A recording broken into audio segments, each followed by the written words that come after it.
Hello friends, मैं बबीता यादव आप सभी का आपके अपने यूट्यूब चैनल पे स्वागत करती हूँ। तो आज हम जो लेकर आए बिहार स्टेट के जो प्रीवियस ईयर क्वेश्चन है पेपर 1 जो साइंस का हुआ था, शिफ्ट 1 का है और सॉरी ये शिफ्ट 2 का है जो 2023 में हुआ था। ठीक है ना।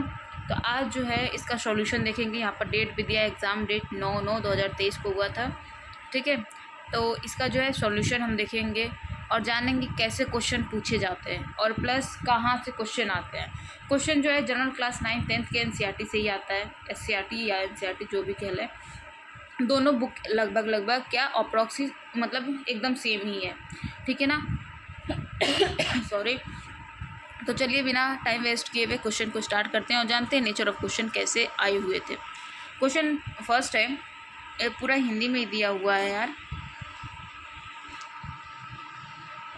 ये पूरा हिंदी में दे दिया है, मे भी इंग्लिश में दिया हो, लगता है इंग्लिश वाला पोर्शन ही हटा दिया है। और चलिए कोई बात नहीं, क्वेश्चन देखते हैं, फिर भी हिंदी में ही देखते हैं साइंस के। यहाँ पर देखिए क्वेश्चन फर्स्ट जो है, उत्तक संवर्धन द्वारा जीवाणु और विषाणु में मुक्त पौधों को प्राप्त करने की उत्तम विधि है। तो यहाँ पर क्वेश्चन जो है इसका आंसर जो है ये सूक्ष्म प्रवर्धन है, माइक्रो प्रोसेसर है। ठीक है ना। I am sorry. Now we come on the next question. Nitrogen, phosphorus, potassium किस वर्ग से संबंध रखते हैं? तो माइक्रो न्यूट्रिएंट और मैक्रो न्यूट्रिएंट हमने पढ़ रखा है। ठीक है ना। तो कौन से में आएंगे ये माइक्रो न्यूट्रिएंट? एक क्लास 9th 10th के ही क्वेश्चन है। ठीक है, बायोलॉजी से रिलेटेड है। कुछ क्वेश्चन 11th 12th का भी गया है, एक का दो का जो 11th 12th में गया हुआ है। ठीक है। क्वेश्चन नंबर जो है थर्ड है, कृमि खाद यानी वर्मी कंपोस्ट यानी कि वर्मी कंपोस्ट बनाने हेतु निम्न में से किस कृमि और कीड़े का उपयोग किया जाता है? तो सभी को इसका आंसर पता है, ऑप्शन सी। देख रहे हैं कितना इजी क्वेश्चन पूछा हुआ है। Option C is correct answer यानी केचुआ। क्वेश्चन 4 है, कुछ स्थानों पर मत्स्य पालन धान के खेतों में किया जाता है जिसमें मछलियां धान के खेतों में उपलब्ध पानी में वृद्धि कर सके।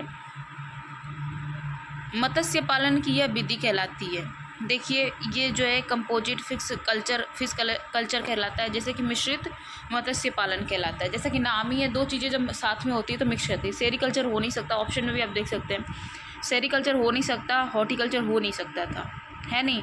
तो option A is correct answer. Composite है यानी कि दो चीज़ें साथ में हो रही है। ये बहुत इजी क्वेश्चन जो है स्टेट में पूछा जाता है।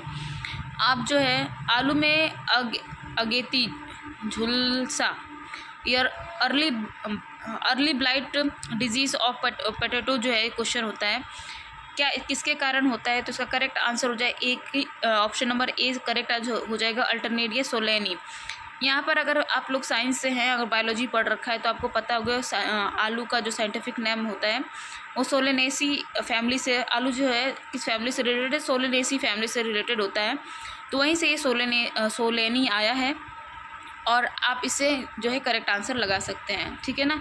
और अल्टरनेरिया जो है ब्लाइट अर्ली ब्लाइट प्रोटोकाउट काउज करता है। ठीक है। We come on the next question.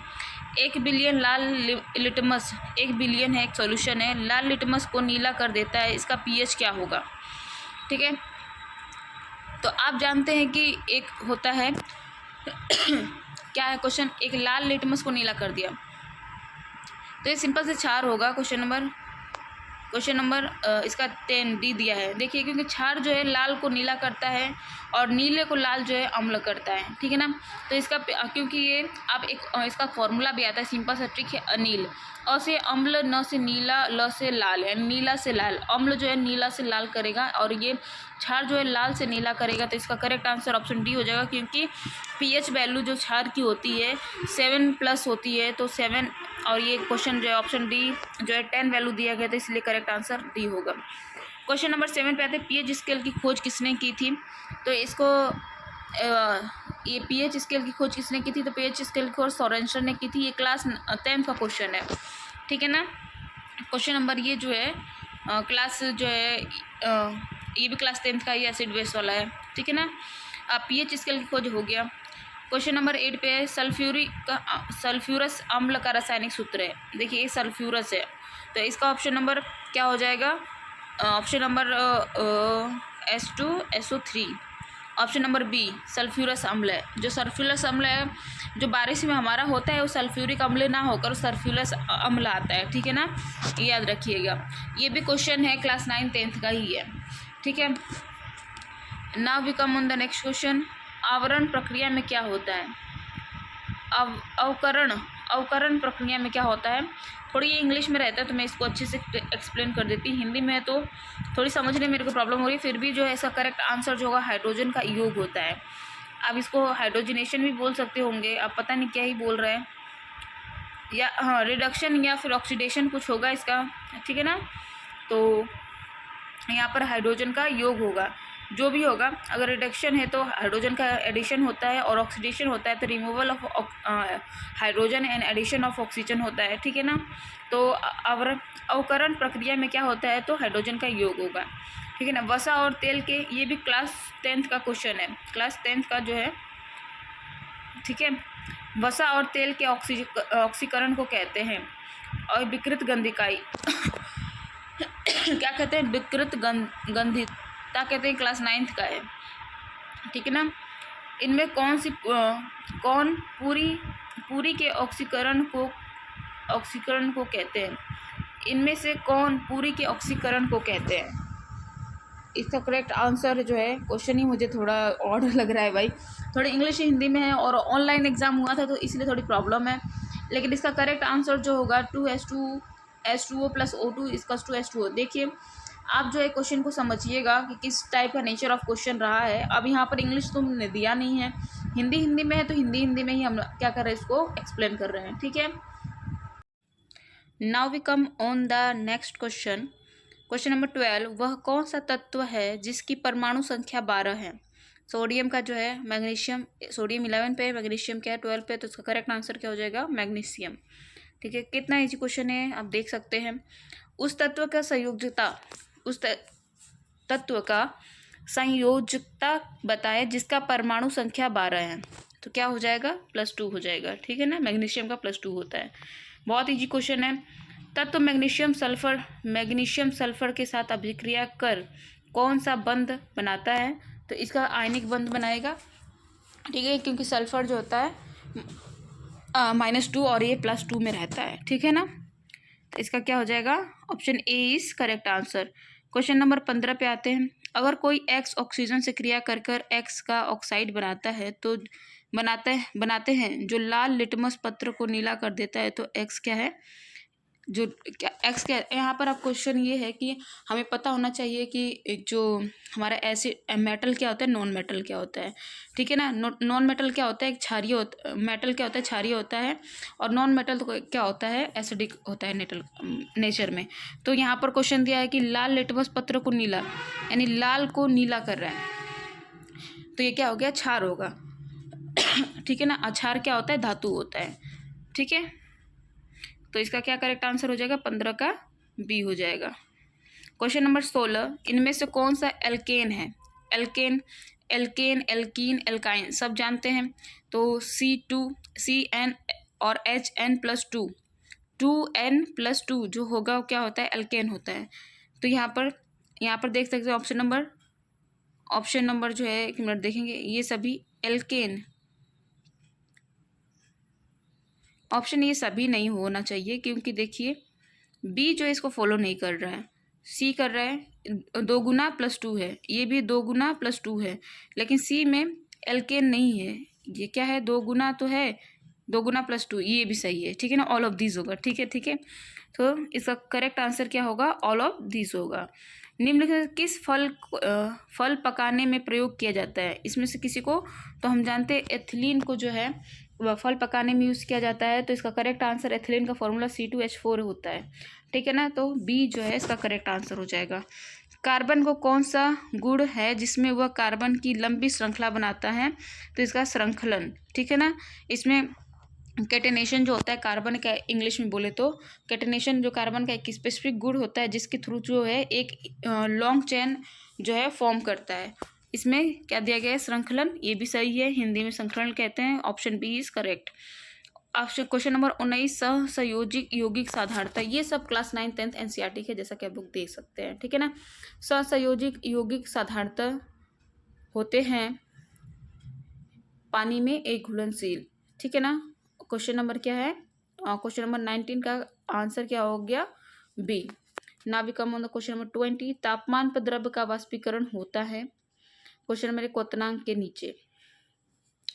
देखिए वाष्पीकरण एक जो प्रक्रिया है जो बिना ताप दिए ही क्या होता है, कोई भी पदार्थ क्या होता है, वेपर बनने लगता है, ठीक है ना, वाष्प बनने लगता है, और वो क्या होगा, क्वथनांक के नीचे ही उसका क्या होता है, वाष्पीकरण होने लगता है, ठीक है ना। तो इसका करेक्ट आंसर क्या होगा, ऑप्शन नंबर ए।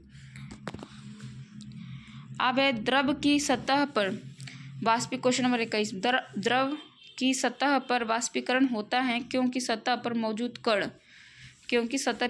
कण ऑप्शन नंबर होते हैं, सतह के कण पेंदी के कणों से बहुत हल्के होते हैं। देखिए यहाँ पर द्रव की सतह पर वाष्पीकरण होता है क्योंकि सतह पर मौजूद कण एक दूसरे के बीच आकर्षण बल को जोड़ने हेतु पर्याप्त ऊर्जा होती है। सतह के कण पेंदी के कणों से बहुत हल्के होते हैं, हवा के कणों के साथ अधिक बल से खींचे जाते हैं। देखिए इसका जो करेक्ट आंसर है, मुझे तो नहीं लगता कि क्या होगा, ये हल्का होता है, हल्के होते हैं तो ठीक है, ठीक है, लेकिन इसमें जो होता है ऊर्जा का क्या होता है, कहीं ना कहीं होता है कि हमारे आसपास के इन्वायरमेंट से जो होते हैं, सतह के कण जो होते हैं आसपास के इन्वायरमेंट से क्या होता है, ऊर्जा अवशोषित कर लेते हैं, सोख लेते हैं, और बहुत ज़्यादा ऊर्जा लेने के कारण क्या होता है, वो सतह अपनी छोड़ देते हैं, ठीक है ना। जैसा कि बॉइलिंग, जब पानी को गर्म करते हैं तब भी ऐसा ही होता है, ठीक है। पदार्थ के कणों को बांध कर रखने वाला बल, क्या कहलाता है, नाभिकीय बल कहलाता है, क्या कहलाता है, नाभिकीय बल कहलाता है, ठीक है ना, न्यूक्लियर फोर्स कहलाता है। गैस के कण होते हैं, गैस के कण एक दूसरे से नज़दीक होते हैं, तो option number C is correct, नज़दीक होते हैं, एक दूसरे से क्या दूर होते हैं।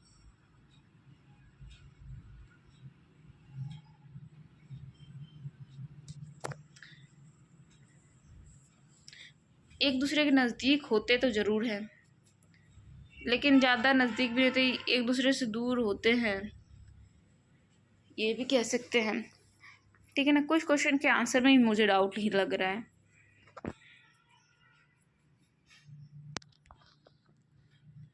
ठीक है, चलिए तो आगे बढ़ते हैं। निम्नलिखित में से कौन सा द्रव नहीं है, निम्नलिखित में कौन द्रव नहीं है, तो ऑप्शन क्या हो जाएगा, 24 का करेक्ट आंसर होगा धुआं। निम्नलिखित में से द्रव क्या नहीं है, धुआं। धुआं क्या है, द्रव नहीं है। जल, आर्द्रता, गर्मी का अनुभव।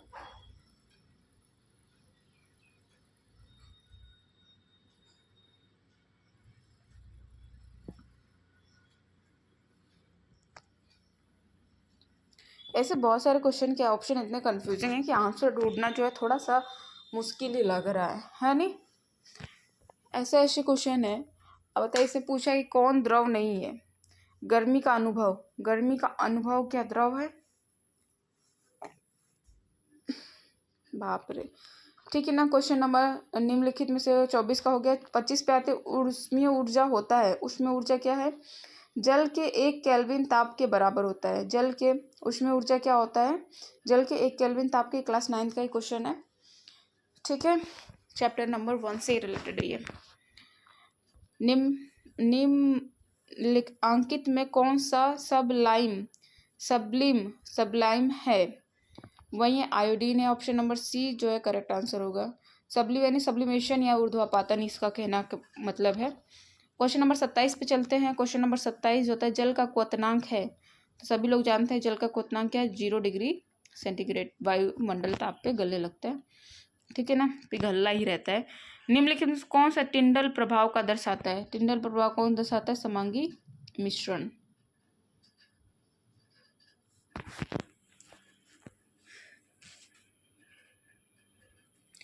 क्वेश्चन नंबर आते हैं 29 पे। अब एवोगैड्रो नियतांक यानी कोस्टेट का मान क्या होता है? तो 16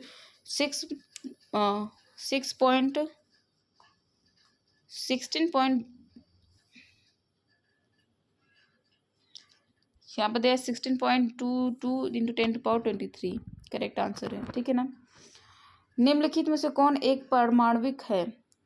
ठीक है ना, इसका करेक्ट आंसर होगा इनमें से सभी। किसी तत्व की परमाणु संख्या होती है, किसी तत्व की परमाणु संख्या प्रोटॉन की संख्या होती है, ठीक है। निम्नलिखित में से कौन तत्व नहीं है? निम्नलिखित में से कौन तत्व नहीं है? मार्बल जो है तत्व नहीं है। NH3 में नाइट्रोजन की संयोजकता क्या है? NH3 में नाइट्रोजन की संयोजकता क्या है? 0। बैक्टीरिया, काई और कवक में क्या आम है? स्वपोषी। सभी क्या है? स्वपोषी है। वायु प्रदूषण संकेतक पौधे हैं। वायु प्रदूषण संकेतक क्या होता है? लाइकेन होता है। किंगडम मोनेरा में शामिल है। किंगडम मोनेरा में यूग्लेनाइट शामिल है। क्वेश्चन नंबर, ऑर्गन सिस्टम स्तर का संगठन नहीं पाया जाता है तो एनेलिडा में, ठीक है। प्रोकैरियोटिक जीनोम में होता है हिस्टोन के साथ DNA। ये कितना सारा क्वेश्चन का आंसर गलत दिया गया है भाई। हिस्टोन के बिना DNA होगा, ये साथ में नहीं होगा। उसमें भी गलत दिया था, यहाँ पर भी गलत दिया है। इतने सारे क्वेश्चन का आंसर यहाँ पर गलत दिया गया है।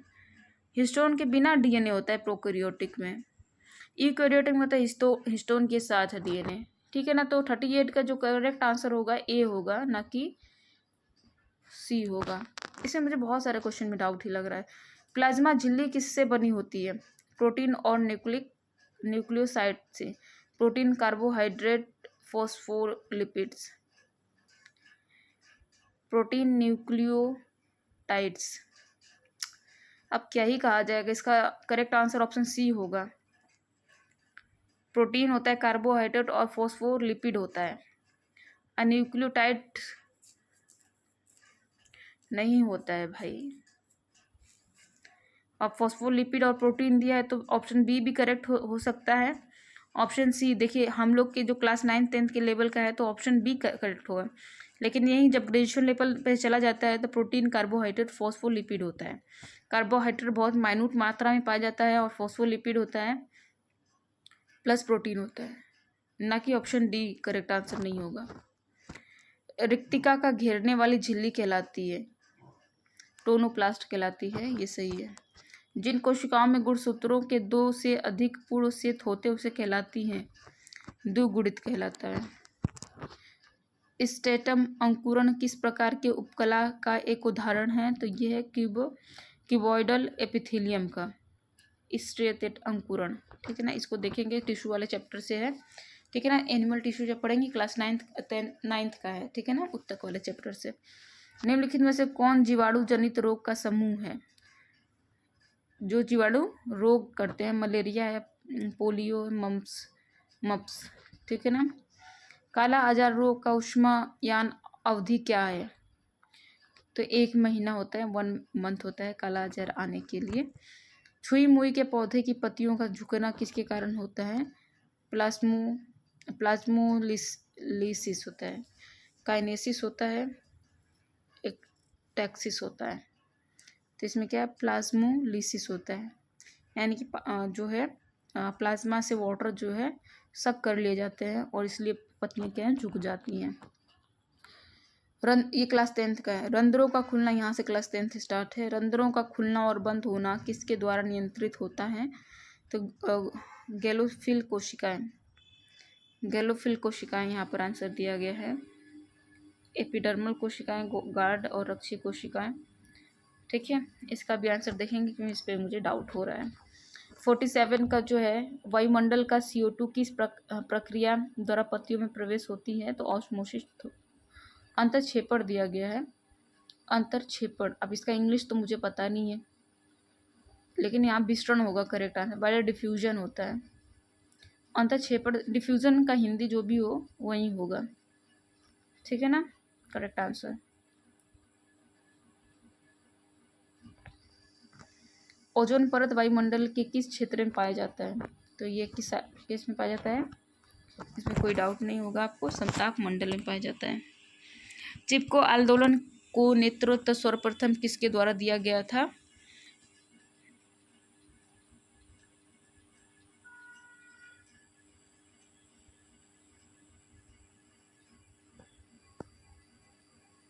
हमने सुंदरलाल बहुगुणा सुन रखा था, अब यहाँ पर इंदिरा गांधी टिक लगाई दिया है, बताइए। आप लोग इसको सर्च करिए, सुंदरलाल बहुगुणा इसका करेक्ट आंसर होना चाहिए, पर यहाँ पर इंदिरा गांधी लगा दिया है। Lot of question are wrong answer. ठीक है, यहाँ पर क्वेश्चन नंबर 50 पे आते हैं।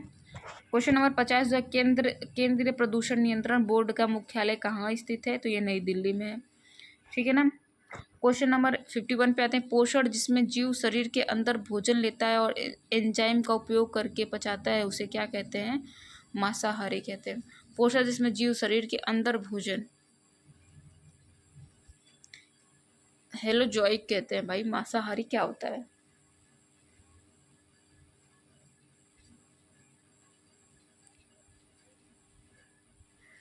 पोषण जिसमें जीव शरीर के अंदर भोजन लेता है और एंजाइम का उपयोग करके होता है, तो इसे हेलोजोइक कहा जाता है।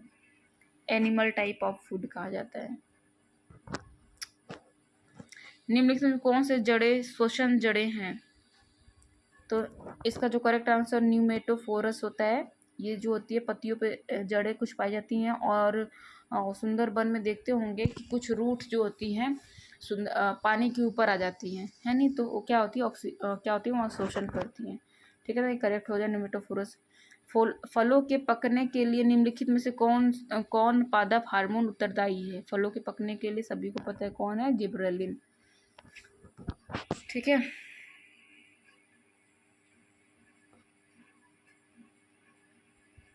ऑक्सीन एथिलीन हो गया भाई, जिब्रेलिन एथिलीन होगा। फलों के पकने के लिए कौन सा पादप हार्मोन उत्तरदायी है? तो एथिलीन होगा। समझ में नहीं आ रहा किस बेसिस पे ये कर दिया सब। निम्नलिखित में से कौन गर्भ निरोधक है? क्वेश्चन तो सही है लेकिन आंसर गलत लगा दिया। कॉपर टी, कॉन्डम, तो ये सही भी होगा। ठीक है ना, इसका करेक्ट आंसर ऑप्शन डी है। निम्नलिखित में से किसमें त्रिगुणित केंद्रक पाया जाता है?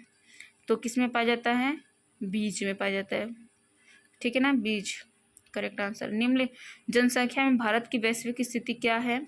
जनसंख्या में भारत पहले दूसरा है, इसका करेक्ट आंसर दूसरा था जब ये क्वेश्चन पूछा गया होगा, अब तो पहला हो गया है। ठीक है, तो इसका भी करेक्ट गलत आंसर क्या है? मनुष्य में सामान्य गर्भकाल क्या है? तो 270 दिनों का है। आप अपने से निकाल सकते हैं, 9 मंथ है, 9 मंथ अप्रोक्स होता है, तो डेज में निकाल सकते हैं। यानी 30 को 9 से डिवाइड करेंगे, हाँ, तो अप्रोक्स 270-80 के बीच में होता है।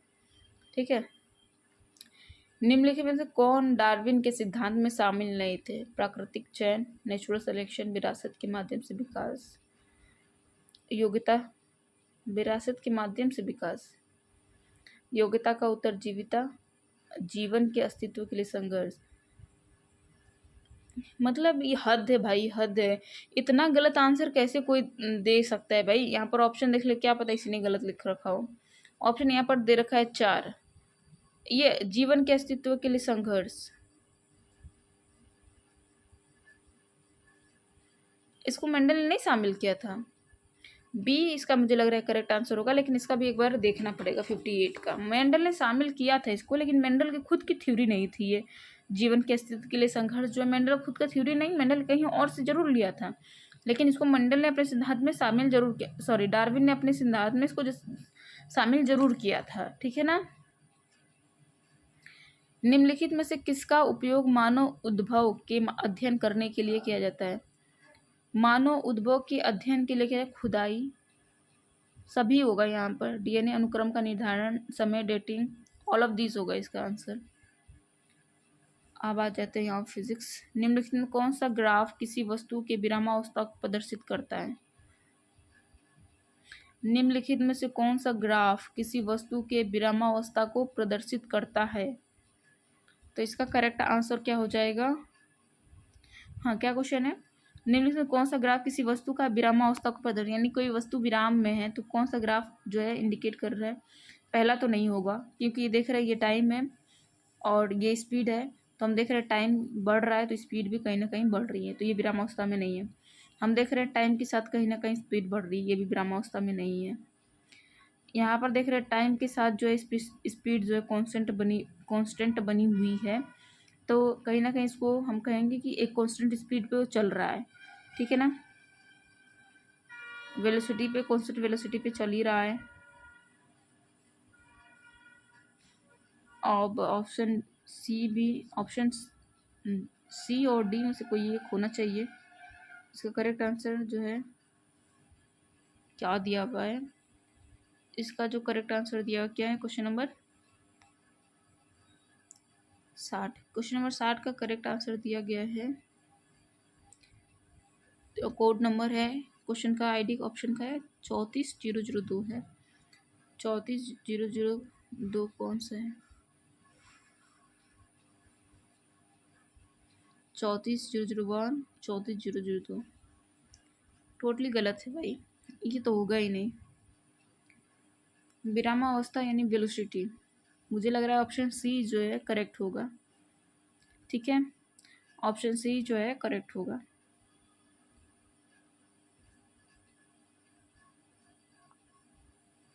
मतलब कुछ भी घुसेड़ देते हैं यार, कुछ भी। 20 मीटर प्रति सेकेंड की रफ्तार से एक सरल रेखीय पथ पर चल रही बस का त्वरण 4 मीटर पर सेकेंड स्क्वायर है। 2 सेकेंड के पश्चात इसकी चाल होगी।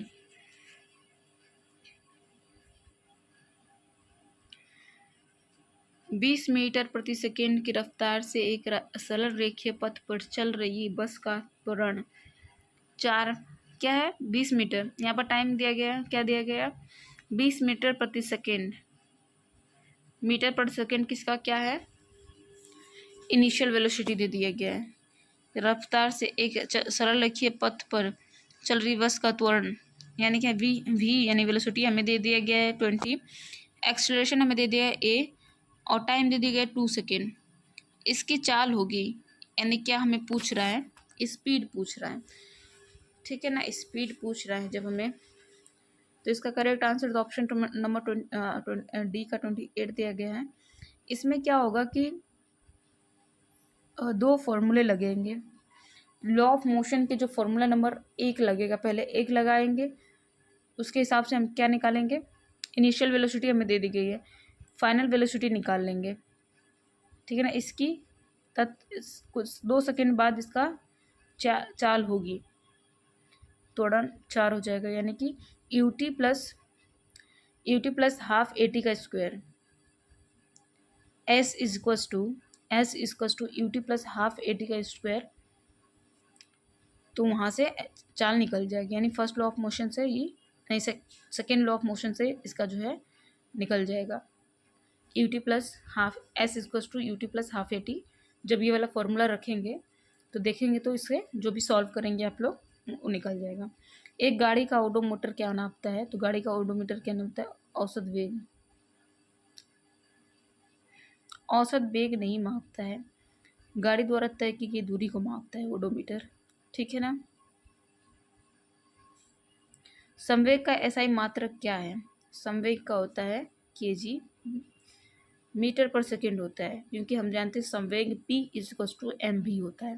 तो m क्या है? मास है, मास का वैल्यू हो जाएगा केजी, और वेलोसिटी क्या हो जाएगा? मीटर पर सेकेंड हो जाएगा, ठीक है ना। We come on the question number 64। चंद्रमा की सतह पर गुरुत्वीय त्वरण g का मान क्या होता है? प्रतिदिन बदलता रहता है। हे भगवान, ये भगवान, किस आदमी ने इसका आंसर देखा है भाई? क्या ये टोटली गलत आंसर दिया गया है क्या?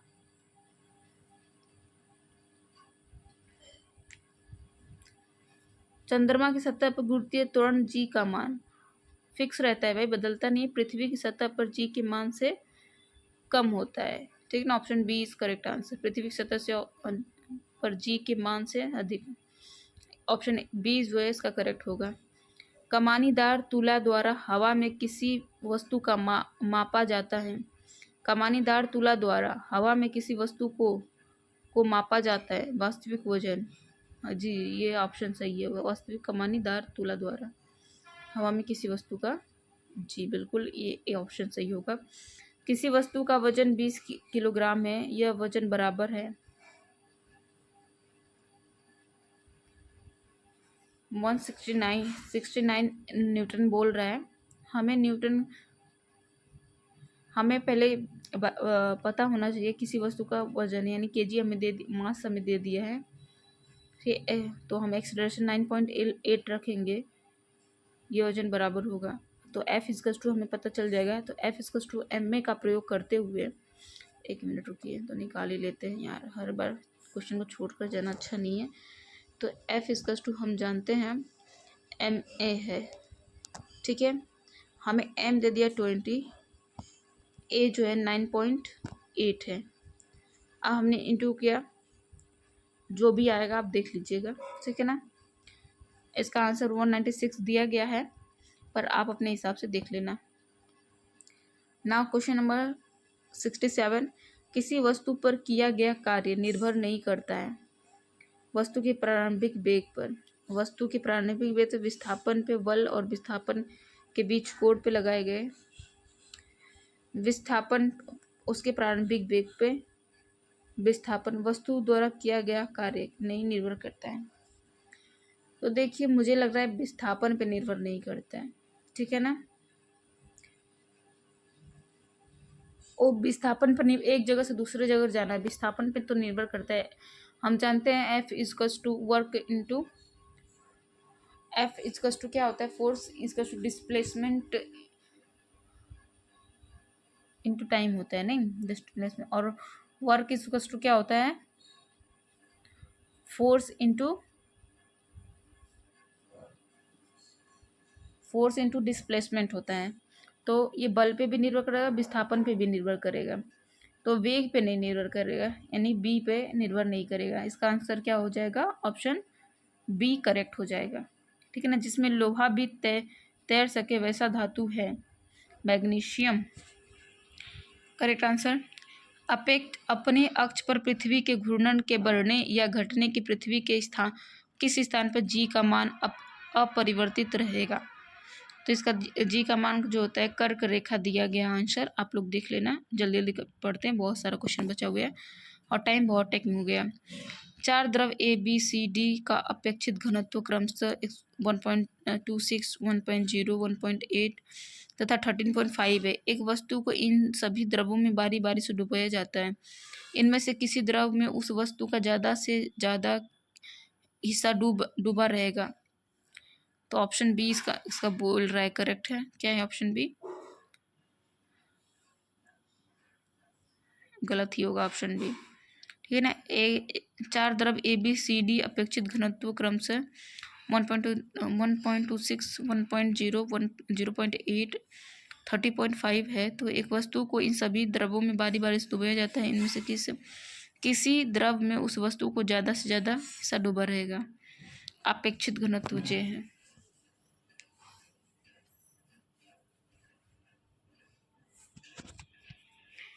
यानी कि देखो सबसे ज़्यादा डूबा कौन रहेगा, ऑप्शन नंबर डी डूबा रहेगा सबसे ज़्यादा, क्योंकि उसका अपेक्षित घनत्व सबसे ज़्यादा है।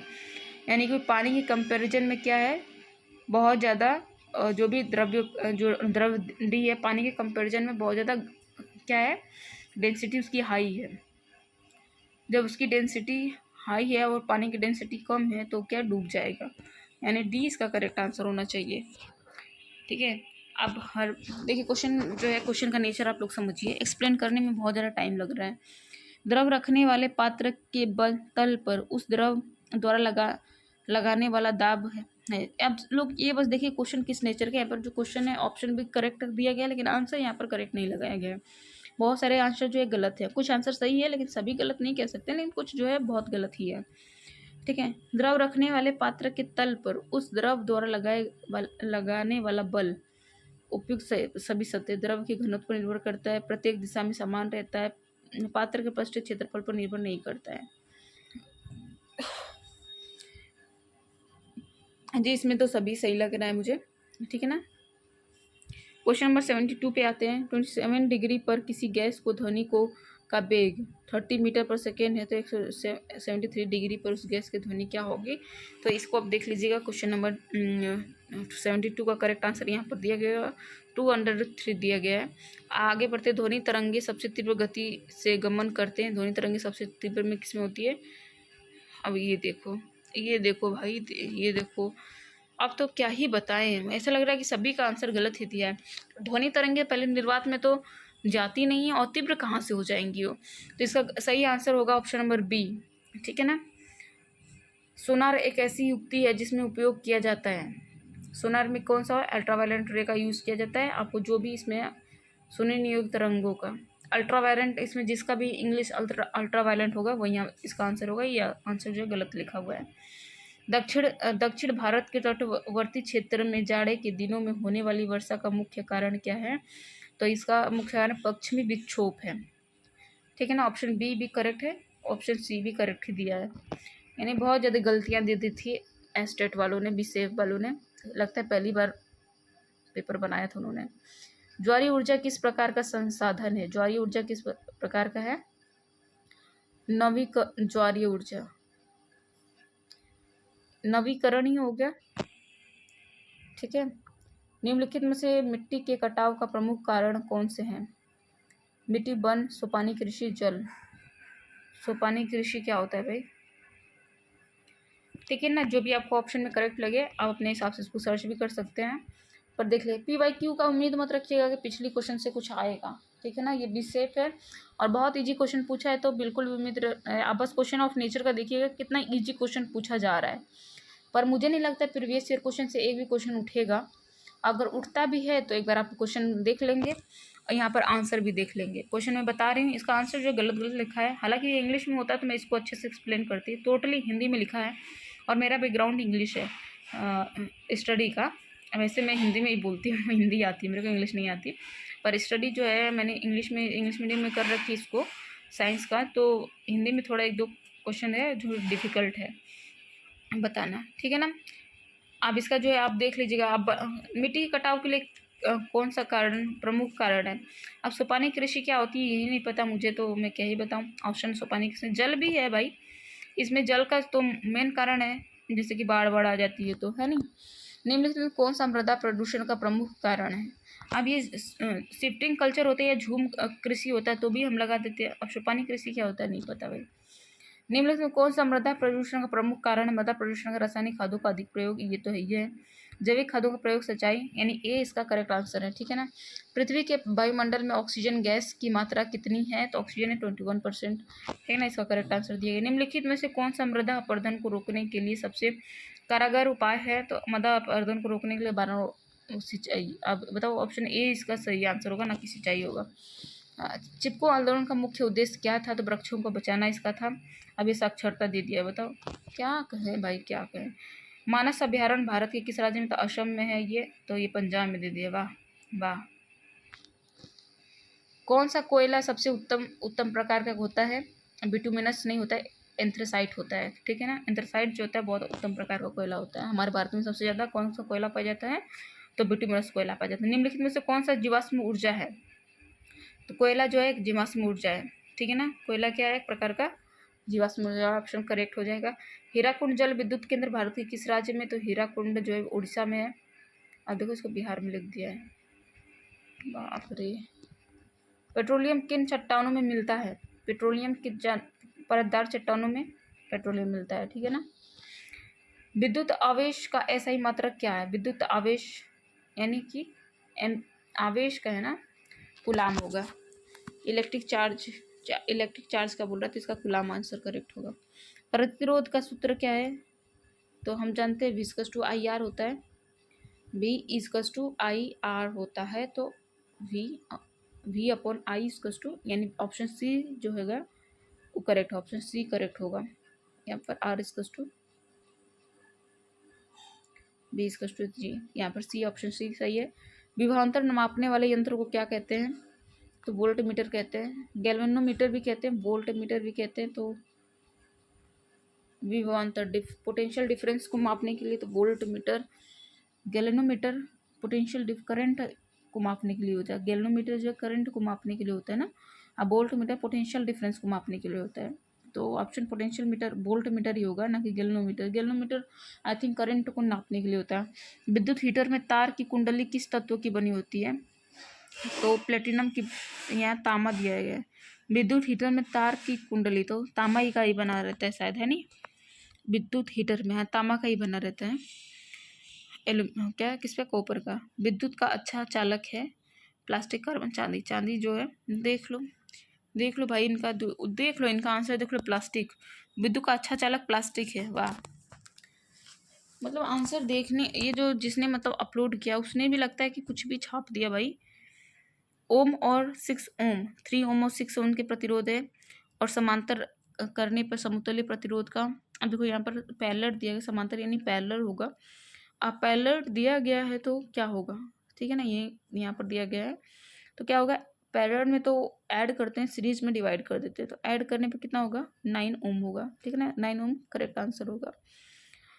विद्युत परिपथ में प्रवाहित धारा का मान मापने में प्रयुक्त यंत्र है, तो विद्युत परिपथ में प्रवाहित धारा का मान, यहाँ पर गैल्वेनोमीटर होना चाहिए।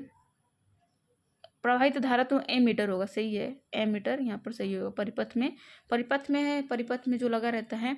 अब ये होता है कि सीरीज में लगा है कि पैरेलल में लगा है, तो ये क्वेश्चन होता है कि सीरीज में क्या लगा रहता है और पैरेलल में क्या लगा रहता है, ठीक है ना। तो एमीटर तो यहाँ करेक्ट आंसर होगा।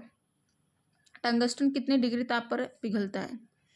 तो 34-32 होता है, यहाँ 32-25 दिया है, लेकिन एनसीईआरटी में दिया है 34-22, ठीक है ना। इसको ध्यान से एक बार देखिएगा, एनसीईआरटी में 34-22 दिया गया है और यहाँ पर 30-25 लिखा है, तो एक बार इसको देख लीजिएगा, ठीक है ना।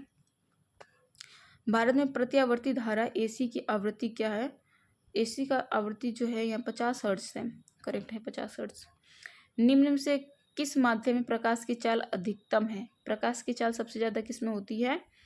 प्रकाश की चाल सबसे ज़्यादा शीशा, हीरा, जल। प्रकाश की चाल जल, शीशा, हीरा, तो हवा में ही होगी सबसे ज़्यादा, है ऑप्शन के अकॉर्डिंग। तो दाढ़ी बनाने की किस प्रकार के दर्पण का प्रयोग किया जाता है? तो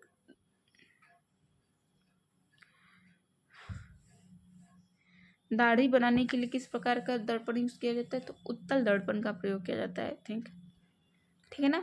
ऑप्शन बी जो होगा करेक्ट होगा। नहीं, अवतल दर्पण का प्रयोग होता है, ए जो होगा करेक्ट होएगा, ठीक है। दूरदृष्टि दोष वाली आंखों को साफ साफ देख सकती हैं। दूरदृष्टि वाले निकट वस्तुओं को साफ साफ देख सकते हैं, ठीक है। नेत्र में प्रवेश करने वाली प्रकाश किरणों का अधिकांश परावर्तन कहाँ से होता है? तो अधिकांश परावर्तन जो होता है कि कॉर्निया के बाहरी पृष्ठ से हो जाता है। क्या ऑप्शन क्या दिया है? दृष्ट पटल पर अपवर्तन कहाँ से हो जाता है? तो इसका करेक्ट आंसर आप लोग देख लीजिएगा, ठीक है, 99 का। स्नेल के नियम का गणितीय रूप क्या है? तो रो incident ray upon reflected ray होता है, तो ऑप्शन ए इस करेक्ट होगा, इंसिडेंट रे अपॉन रिफ्लेक्टेड रे।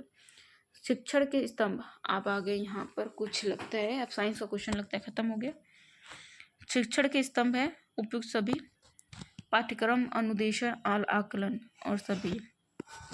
शिक्षण का परिणाम है व्यवहार परिवर्तन, व्यवहार में परिवर्तन लाना, सही है, इसका भी देख लीजिएगा। पाठ्यक्रम तो है, आकलन भी है, अनुदेश भी है, तो ये भी सभी होगा। व्यवहार में परिवर्तन लाना ही मेन मोटिव होता है, यानी कि कुछ सीख लिया। 5E मॉडल आधारित है, तो ये शिक्षण के रचनात्मक सिद्धांत पर आधारित है, ये तो सही है। विद्यालय में लक्ष्य और उद्देश्य का महत्व है। विद्यालय में लक्ष्य और उद्देश्य, लक्ष्य क्या है और उद्देश्य क्या है, ठीक है ना। एम और गोल में पूछ रहा है क्या महत्व है। विषय वस्तु पहचान के लिए, शिक्षक के कार्यों की पहचान के लिए प्रधानाध्यापक है, तो विषय वस्तु की पहचान के लिए यहाँ पर आंसर दिया गया है, ठीक है। आगे बढ़ते हैं क्वेश्चन नंबर 5 पे।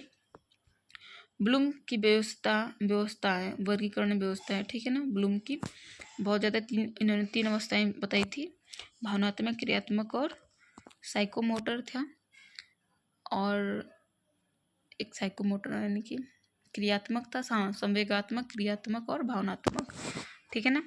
कर के सीखो के प्रतिपादक थे, कर के सीखो के थे रूसो थे, यहाँ पर डी भी दिया है, करके सीखो डी भी नहीं दिया था, एक बार देख लीजिएगा। डी भी और रूशु में थोड़ा मुझे वो है, देख लीजिएगा।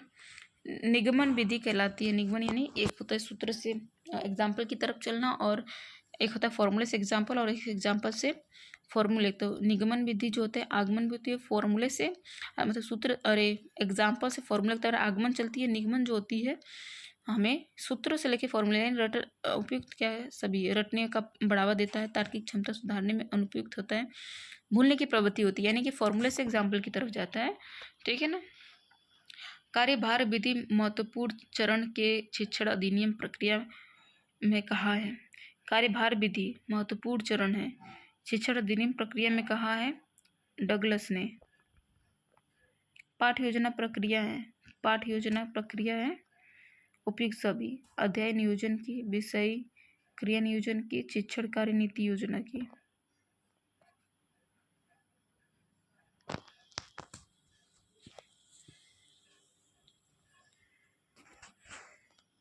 हाँ, तो इसका करेक्ट आंसर क्या जाएगा, उपरोक्त सभी हो जाएगा, ठीक है ना।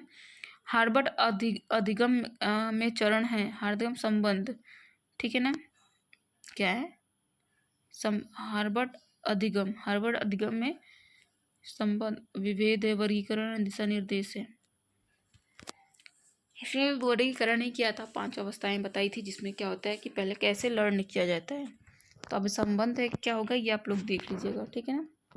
सूक्ष्म शिक्षण आधारित है, माइक्रो टीचिंग शिक्षण विधि पर है, शिक्षण कौशल है, ठीक है ना, ये सही है, शिक्षण कौशल का सही है। अनुदेशन में कौन सा उद्देश्य की प्राप्ति होती है, तो अनुदेशन में ज्ञानात्मक होता है अनुदेशन, ठीक है ना।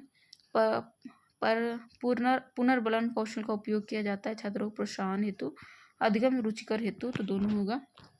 कक्षा का पारिस्थितिकी तंत्र आधारित होता है, तो प्राकृतिक तत्वों पर आधारित होता है। क्वेश्चन नंबर 15 कक्षा के भौतिक वातावरण को बढ़ाने में भूमिका होती है, तो शिक्षकों की भी होती है, छात्रों की भी होती है, ठीक है ना। कक्षा के भौतिक वातावरण को बढ़ाने में भूमिका होती है, तो यहाँ पर दोनों की होती है। मेन होता है तो शिक्षक का ही होता है, क्योंकि शिक्षक जैसा करेगा छात्र भी वैसा ही करते हैं, वैसा मतलब उनमें आता है। तो ऑप्शन ए होना चाहिए, ऑप्शन बी दिया गया है। फिर भी आगे बढ़ते, पाठ्य पुस्तक का महत्व है छात्रों की बाहरी दुनिया के परिचित कराने में, बाहरी दुनिया के ज्ञान का प्रदान करने, पढ़ने लिखने में उपयुक्त सभी होगा। पुस्तकालय मुख्य भूमिका निभाता है शैक्षणिक विकास में, व्यक्तिगत विकास में नहीं, शैक्षणिक विकास में जरूर निभाता है। निम्नलिखित में से कौन सा गुण शिक्षक का नहीं, एक शिक्षक का गुण क्या नहीं, धैर्य रखना चाहिए, विनम्र होना चाहिए, सहनशील होना चाहिए, अंधविश्वासी नहीं होना चाहिए, ठीक है ना। एक अच्छे शिक्षक के लिए क्या आवश्यक है, शिक्षण के प्रति प्रतिबद्धता होनी चाहिए, जी सही है। अपने संगठन के प्रति वफादारी होनी चाहिए, जी सही है। ए और दोनों होगा। शिक्षण के प्रति प्रतिबद्धता मेन इंपॉर्टेंट है, तो ऑप्शन ए मुझे लग रहा कहीं ना कहीं से ज़्यादा है। ऑप्शन बी भी सही है, लेकिन मेन मोटिव क्या है, शिक्षक के प्रति उसका प्रतिबद्धता होना चाहिए। आप संगठन के प्रति भी होना चाहिए, लेकिन अब पता नहीं, इसका ऑप्शन सी नहीं माना, ऑप्शन ए माना है, तो इसको भी एक बार आप चेक कर लेना। एक शिक्षक द्वारा छात्रों की 21वीं सदी के कौशल को विकसित करने के लिए निम्नलिखित में से किसका विकास किया जाना चाहिए, रचनात्मकता का करना चाहिए, आलोचनात्मकता का भी करना चाहिए। और ए और बी दोनों दे दिया है, और बी में कुछ है ये नहीं है, तो इसका ए और सी ऑप्शन होना चाहिए, ठीक है ना। उपलब्धि परीक्षण क्या है, तो ये शिक्षण निर्गत परीक्षण है। उपलब्धि जो होता है, शिक्षण ने क्या आप लोग को सिखाया, आपने किस उपलब्धि तक अपना ज्ञान हासिल किया, यही है उपलब्धि परीक्षण, ऑप्शन सी करेक्ट। इकाई परीक्षा क्या, इकाई परीक्षा है निर्माण करना, यानी आपको छोटी छोटी चीज़ों का टेस्ट ले रहा है और आपको धीरे धीरे निर्माण कर रहा है एक बड़ी चीज़ के लिए, ठीक है ना, तो ऑप्शन ए करेक्ट होगा। निर्धारण मापनी है, निर्धारण क्या मापनी, गुणात्मक तकनीक है, ठीक है ना। पाठ्य सहगामी क्षेत्र से संबंधित नहीं है, तो रुचि विकास क्या है, रुचि पाठ्य सहगामी क्यों नहीं, रुचि विकास मानसिक विकास, शारीरिक और नैतिक विकास, रुचि विकास नहीं है, क्योंकि रुचि तो अपने आप में आती है, ठीक है ना, तो ऑप्शन डी जो है करेक्ट होगा। पाठ्यचर्या किसकी संस्कृति को दर्शाता है? पाठ्यचर्या किसकी? तो एक प्रकार की समाज को ही दर्शाता है। हमारा स्कूल भी एक प्रकार का छोटा सा समाज का ही रूप है, ठीक है ना, जिसमें बच्चे एक दूसरे को जानते हैं, एक दूसरे को सब कुछ खेलते वेलते हैं। और जब कोई एक समूह गलत करता है तो एक समूह का कोई एक पर्सन गलत करता है, व्यक्ति गलत करता है, तो उसको बाकी समूहों के द्वारा क्या है, बहिष्कृत कर दिया जाता है। तो ये भी क्या है, छोटा सा एक समाज का ही रूप है। अवधारणा निर्माण को प्रक्रिया में कौन सा तत्व शामिल नहीं है? अवधारणा निर्माण को प्रक्रिया में कौन सा तत्व शामिल नहीं है? तो करेक्ट आंसर मूर्त हो जाएगा। अवधारणा निर्माण में आपको अवधारणा निर्माण किया जा रहा है, मतलब मन मन में सिखाया जाता है। समानीकरण हो गया, विश्लेषण हो गया, अनुभव के, ठीक है ना। सीखने का पठार है। सीखने का पठार अधिगम की कमी है, ठीक है, अधिगम में उन्नति नहीं। पठार देखिए, अधिगम जो एक टाइम पे रुक जाता है, उसे पठार के रूप में लाया जाता है और उसमें एक ग्राफ के रूप में पढ़ाया जाता है। तो अधिगम लर्निंग के थ्रू जो है, लर्निंग मतलब जो सीखने का पठार है वो अधिगम में उन्नति नहीं है, यही होगा। वैसे उपरोक्त सभी होगा, ठीक है ना। अधिगम में कमी, अधिगम में बाधा, उन्नति नहीं। ये डी ऑप्शन करेक्ट होगा इसका। इनमें कौन सा क्षेत्रण अधिगम प्रक्रिया का चरण नहीं है? तो कुछ नया करने का करने को सीखना क्रियात्मक अवस्था है। प्रवाह, अभिग्रहण तो अभिग्रहण जिसका करेक्ट आंसर हो गया। रेडियो एक प्रकार की शिक्षण सामग्री है, तो ये श्रव्य है, ठीक है ना, सुनने का। और अच्छी पाठ्य पुस्तक है, दोनों हो, जिसमें दृश्य और श्रव्य दोनों हो। दृश्य भी हो, उसमें दृश्य भी हो। पाठ्य पुस्तक तो श्रव्य तो नहीं होती, दृश्य सामग्री ही है, तो उसमें दृश्य हो, ठीक है ना। रोहिलखंड में 1857 के विद्रोह में सेनापति कौन था? अहमद दुल्ला था। ये क्वेश्चन एनसीईआरटी का ही है। हिस्ट्री में जब पढ़ेंगे आप तो ये दिया गया हुआ है, ठीक है ना। रोहिलखंड में 1857 के विद्रोह का सेनापति कौन था? इवन ये हिस्ट्री लूसेंट में भी दिया गया। अहमदुल्ला है। कौन है? अहमदुल्ला है। डोडा बेटा चोटी निम्नलिखित में से किस पहाड़ी पर है? तो नीलगिरी पहाड़ी पर है। और निर्यात आय में कृषि का योगदान था कितना %? 10% था। कुंवर सिंह ने अपना अंतिम युद्ध किस अंग्रेज कप्तान के विरुद्ध लड़ा था? तो ये इसका एक ट्रिक था, मैं भूल गई हूँ। महान यहाँ पर ऑप्शन दिया है, लेकिन एक बार आप डगलस थे, डगलस में लड़ा था, लुडार्ड के अगेंस्ट भी लड़ा, आयरे के भी, ये चारों के अगेंस्ट इन्होंने लड़ा था। अब लास्ट वाला किसके था? महान के अगेंस्ट यहाँ पर ऑप्शन दिया गया है, एक बार आप लोग चेक करिएगा, ठीक है ना, क्योंकि इसके आंसर पर हमें विश्वास नहीं है। खबरों में रहे बंधन एक्सप्रेस और मैत्री एक्सप्रेस भारत और किस देश के बीच चलती हैं? तो बंगाल सॉरी। मैत्री एक्सप्रेस जानते हैं सब, शेख हसीना जब था, शेख हसीना जब वहाँ की पीएम थी तब ये शुरू किया गया था बांग्लादेश में, ठीक है ना। डीडीटी और एल्यूमिनियम के डिब्बे एक उदाहरण है, तो ये गैर बायोडिग्रेडेबल है, इसलिए डीडीटी जो है हमारे लिए बहुत हार्मफुल था, इसलिए इस पर क्या हो गया? बैन लगा दिया गया। प्लास्टिक कचरे के लिए निम्नलिखित में से कौन सा कथन गलत है? प्लास्टिक कचरे के लिए निम्नलिखित में से कौन सा कथन क्या है? गलत है। प्लास्टिक कचरे के लिए निम्नलिखित में कौन सा कथन गलत है? क्या है इसका आंसर दिया? इसका उपयोग खाद बनाने के लिए किया जाता है। खाद, ये गलत ही है। जलने पर जहरीले धुएं का उत्पादन होता है, सही है। तो ऑप्शन ये जो है ऑप्शन नंबर ए ही गलत है। 138 का वनों की कटाई का सबसे बड़ा चालक है? वनों की कटाई का सबसे कृषि, सही है। ग्लोबल वार्मिंग पृथ्वी की जलवायु प्रणाली के औसत तापमान में एक सदी पैमाने पर वृद्धि देखी गई है, तो इसका करेक्ट आंसर जो होगा सी हो जाएगा, ठीक है ना। 140 का काला हिरण निम्नलिखित में से किस श्रेणी के जीवों से संबंधित है? तो काला हिरण जो विलुप्त होता है, मतलब दुर्लभ है, लुप्त प्राय, यानी क्या होता है? लुप्त होने वाला है, ठीक है ना। तो ऑप्शन डी जो है करेक्ट आंसर होगा, काला हिरण, ठीक है ना। इसका क्वेश्चन नंबर 5 जो है, 5 लोगों की औसत आयु जो है, दूसरे समूह में 8 लोग हैं जिनकी औसत आयु है, तो 5 लोगों से इंटू करेंगे, 5 लोगों को इंटू करेंगे 42 से, देन 8 लोगों को इंटू करेंगे 81 से। जब दोनों समूह को मिलाया जाता है, अब दोनों को जितना ऐड इंटू किया आया है, दोनों को ऐड करेंगे और नीचे कितना कर देंगे? 5, 8 5 कितना होगा? 13 हो जाएगा। समूह को मिलाया जाता है तो सभी लोगों की औसत आयु क्या हो जाएगी? तो 13 से डिवाइड कर देंगे, तो जो भी आएगा इसका करेक्ट आंसर होगा, ठीक है ना। रुपये चक्रवर्ती ब्याज की गणना करें। चक्रवर्ती ब्याज का जो गणना करना है तो दो इसके फॉर्मूले होते हैं, सिंपल सा, ठीक है। तो 16 और 2 साल का दिया 10% के आधारित दिया गया है, तो इसका फॉर्मूला आप भी यूज़ कर सकते हैं, ठीक है। उसके थ्रू भी डायरेक्ट निकाल सकते हैं क्योंकि 2 ही साल का दिया गया और 10% पे दिया गया, तो फॉर्मूला के थ्रू निकाल लेंगे, कैलकुलेशन ज़्यादा नहीं होगी। वहीं ज़्यादा ईयर्स का दिया गया था तो कैलकुलेशन जो होता है स्क्वायर में ज़्यादा आ जाता है, इसलिए निकालना थोड़ी मुश्किल हो जाता है। तो तो क्या होता है, P इंटू ब्रैकेट में 1 माइनस RT अपॉन 100 का स्क्वायर जो है लगाएंगे। RT का स्क्वायर नहीं होता है, T रहेगा, R तो रहेगा रेट यहाँ पर, और T जो है स्क्वायर में चला जाएगा, यानी समय जो है स्क्वायर में चला जाएगा और फिर निकाल लिया जाएगा इसका, ठीक है ना।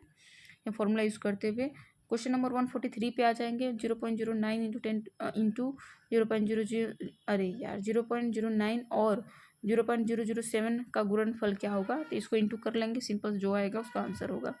दो संख्याओं का महत्तम समापवर्तन ए है, HCl। अब दो संख्या दी गई जिसका HCl हमें 8 दिया गया, जबकि उसका लघुत्तम समवर्ती यानी कि HCl दिया, LCM हमें इतना दिया गया, एक संख्या 16 दी है, दूसरी संख्या निकालना है। तो इसका जो है सिंपल सा जो एक फॉर्मूला यूज़ होता है उसको बता दे रही मैं। तो पहली संख्या इंटू दूसरी संख्या is equals to LCM into HCl, ठीक है ना। अब हमें 3 दिया गया है, यही निकालना है, निकाल लीजिएगा इस फॉर्मूले से, ठीक है। आगे बढ़ते हैं। दो घर आमने सामने हैं, दोनों के ऊपर चिमनियां हैं, चिमनियों को मिलाने वाली रेखा जिसमें ये भी देखिए 40 डिग्री का कोण बनाती है। यदि एक घर की ऊंचाई j है, ऊंचाई दे रही है, मीटर दे दिया गया है, इसका भी फॉर्मूले के थ्रू ही निकाल लेंगे, ठीक है ना। चलिए आगे बढ़ते हैं। क्वेश्चन नंबर ये देखिए, मूल, जड़ और गुलाब। अब अपने से जो है क्वेश्चन करिएगा, क्वेश्चन करिएगा, जो इसका आंसर होगा उसे टिक लगा दे। अब क्वेश्चन, नेचर ऑफ क्वेश्चन तो देख ही रहे हैं कैसा है। वह शब्द चुने जो बाकी से अलग है, ठीक है ना। अब इसमें से चुन लीजिए, इसमें आवरण दिया गया है, बाकी देख लीजिए आप लोग। क्वेश्चन नंबर ये दिया गया है और आगे क्या आएगा, इसमें क्या पूछा गया है, कुछ पूछा ही नहीं गया है। इसमें कुछ संख्याएं दी गई, अब क्या करना है, इसमें कुछ दिया ही नहीं है। हो सकता है इसमें गलत पूछा हो, गलत क्या है, या फिर आगे क्या आएगा, है नहीं, देख लीजिएगा। ये भी दिया पंक्चुअल का ये दे दिया गया है, तो लूना का क्या होगा देख लेना। क्वेश्चन, तस्वीर में एक महिला की ओर इशारा करते हुए, तो ये भी रीजनिंग का बहुत सिंपल क्वेश्चन, यहाँ से ये ख़त्म हुआ, ठीक है ना। तो बहुत बहुत धन्यवाद, आप लोग मेरे से जुड़े रहें और आई होप कि ये आपके लिए बहुत हेल्पफुल रहा होगा, ठीक है। टाटा बाय बाय, शिव सून। और अगला जो है शिफ्ट 1 का जो है जल्द आएगा, क्वेश्चन लेकर आएंगे। दिन 2024 का भी जल्द से जल्द स्टेट का क्वेश्चन लेकर आएंगे, ठीक है ना। Bye bye, take care.